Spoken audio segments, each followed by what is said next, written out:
Welcome back to CG Rated Books and this week's tag video. We are participating in the Reading Tics tag. I was tagged by Talia and Marlicia over there at Marlicia's Meandering, right? Yes. Okay.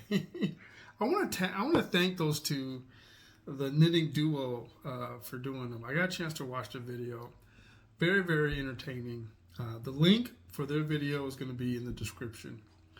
There are only 9 tags, and we're pretty excited to come out and see you guys this week. So, without dragging it on, let's get started. First tag, first prompt. Do you only read at a specific time of day? No, I don't. I don't select a specific time. However, I very routinely read overnight.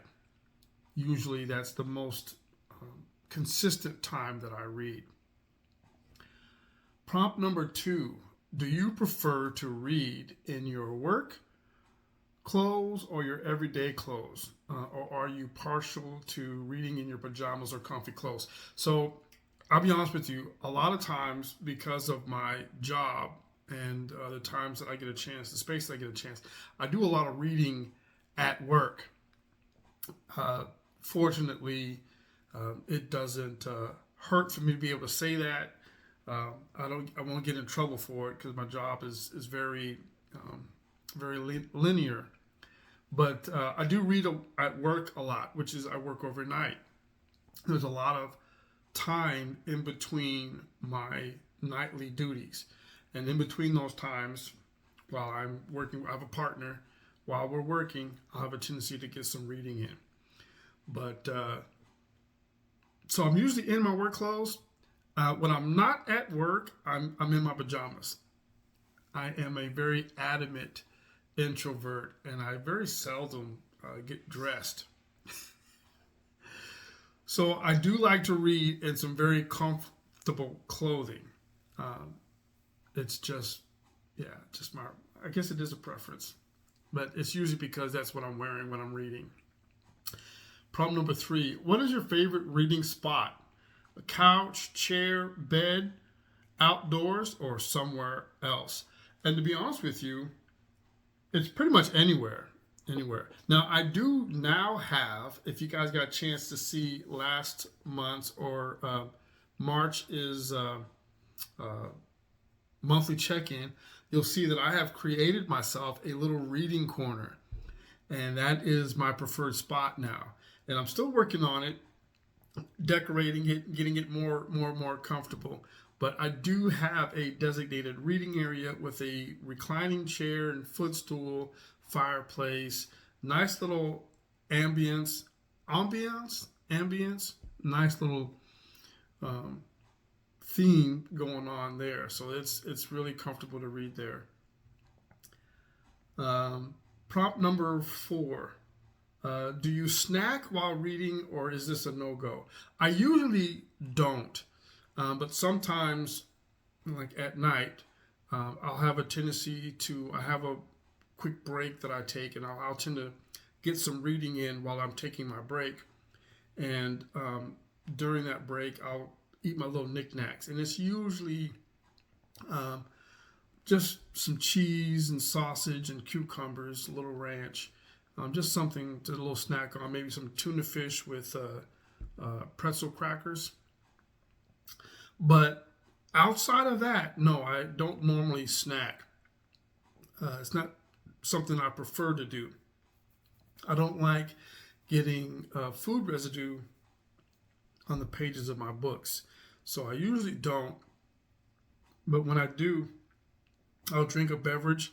And sometimes that beverage will get cold, depending, because it's a hot beverage, if I get like really engulfed into the story. So prompt number 5. Do you or have you ever peeked at the end of a book, or do you avoid spoilers at all costs? Okay, I do not, but have I ever? I had in the past, a long time ago, like in my youth. I used to read like the very I'd flip to the, not necessarily the last, but I used to when I was young. Now I don't really like spoilers too much. I don't read. I read the blurbs, and I'll read, like commentation, and I'll read the foreword, but usually not until after I finish the book. Prompt number 6. Do you prefer first person or third person narrative, or do you even care? I actually, it's asking me for a preference. I actually prefer a third person narrative.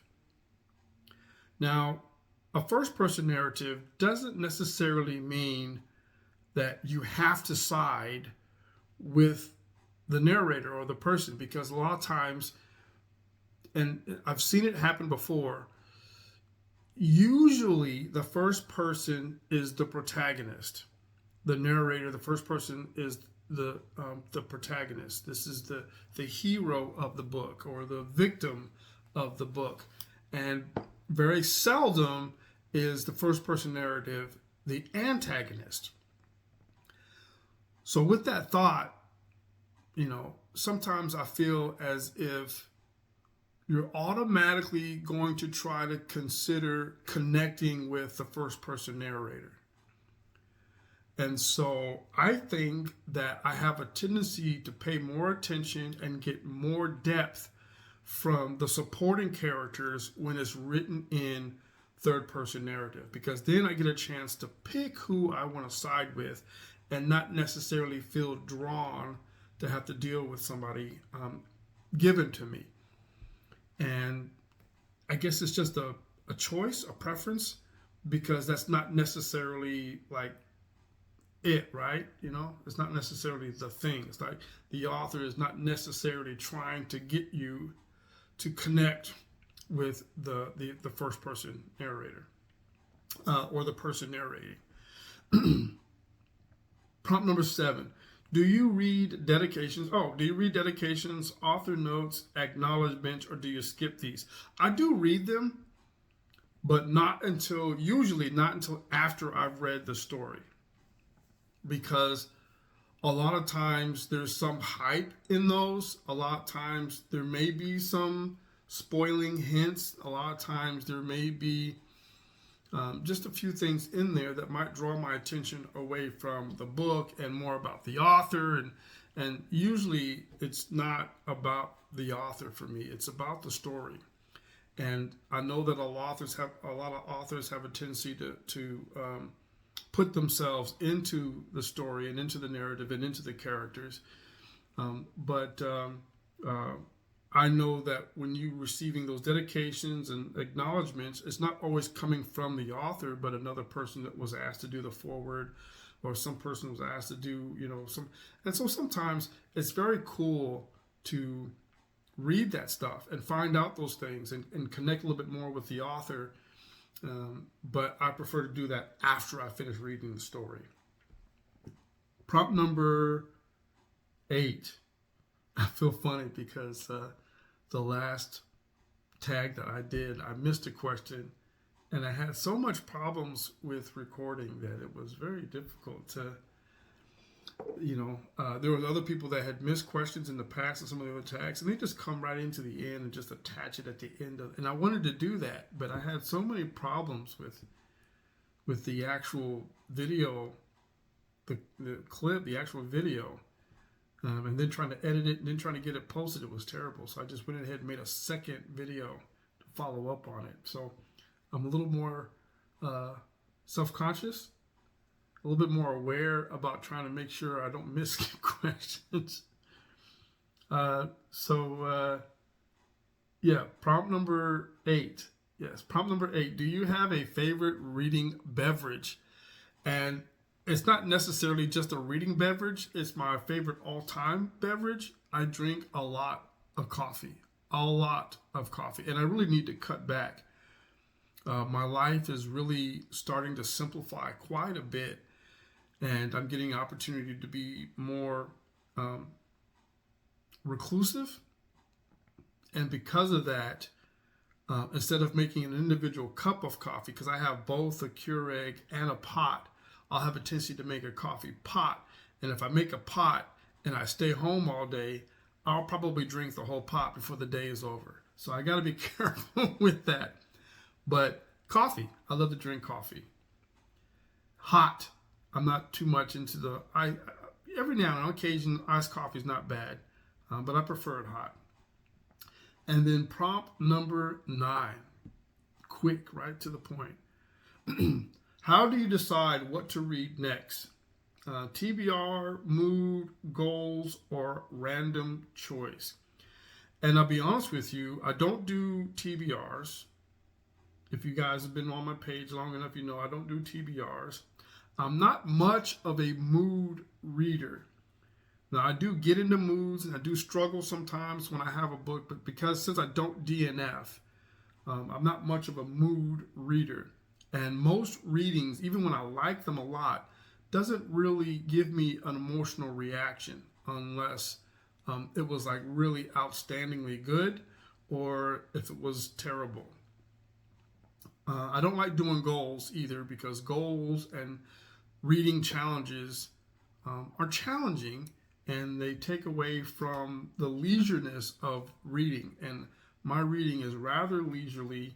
I'm not a very fast reader, so I don't normally do goals.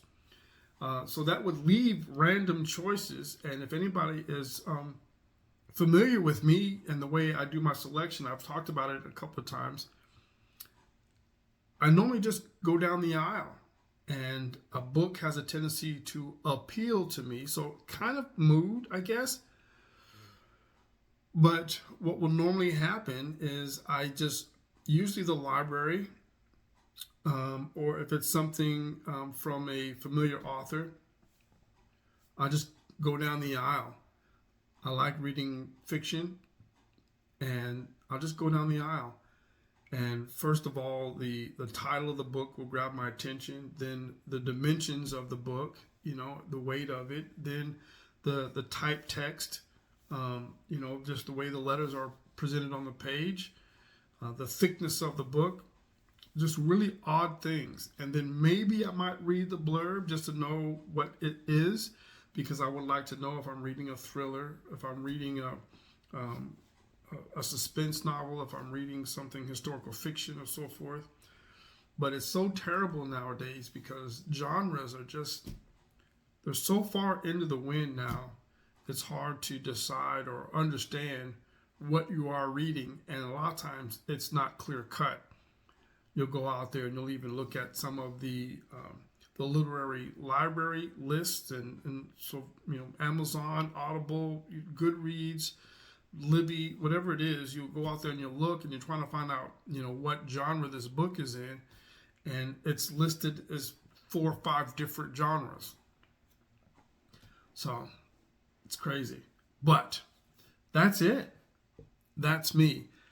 I am going to tag some folks, but I'm going to put them in a list because it's rather awkward trying to, I have such a long list of folks, and trying to figure out who's done it, who hasn't done it, it's kind of difficult. So what I will do is I'll just list a few names down inside the description, tag those channels, and hopefully they'll participate. Hopefully they haven't done it already. It's so difficult now with all the different tags that are out there to not tag somebody who's already tagged or who has already done it. So if you have, please forgive. Just let me know that you did, and I'll go out there and I'll check out your channel, because if I tagged you, I'm pretty much gonna want to hear your answers for these tags. But again, thank you, Talia, Marlicia. Thank you so much for tagging me, and I hope you guys have a great day. And until the next visit, y'all keep reading.